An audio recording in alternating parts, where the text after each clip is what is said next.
ئەمە هەیە هەندێک شت بڵاو بۆ تۆ بەڕاستی یەکەم مەسەلەن کۆمەڵێک دوعا بڵاوەتەوە دووەم ئێستا من سەیری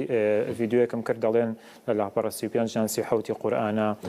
لە سوورەی ئەلبەقەرەیە تاڵێک و هەیە ئەوە دەربێنە بیخەرە ئاوە بیخۆ ئەمە هەموو شتی خوڕافی براکەم هەیە یاخود نییە بەڕوونی پێمان برای بەڕێزم وەکو دوعا هەیە دعائي كنسيبوتان أو تهايك يستا اللهم إني أعوذ بك من البرص والجنون والجذام ومن سيء الأسقام سيء الأسقام يعني ونخوش بيس وخرابانه كهي استا إنساني مسلمان دعابك وبناء بخوا بقريتك قرآن دفرمي وإذا مرضت فهو يشفين كان خوش كوتين خواي جورا شفاء ما عنددا بويا بيجومان خواي جورا شافية إنسان برد بخواب بستيت حكمتي خوالو دا شفاء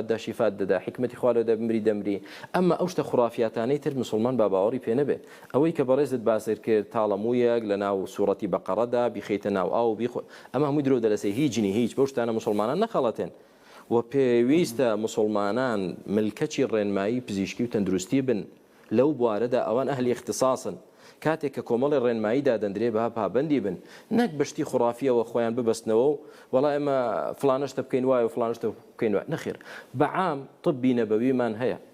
یعنی پێغەمبەری خوا سەڵاسم ئاماژەی بۆ زۆر شت کردووە کە شیفایە بۆ نمونە ڕەشکە بۆ نمونە پیس دەبێش بە شیفای ئینسان نەخێر مستحیلە شتی پیس نابێتە شیفا وإن الله لم يجعل شفاءكم فيما حرم عليكم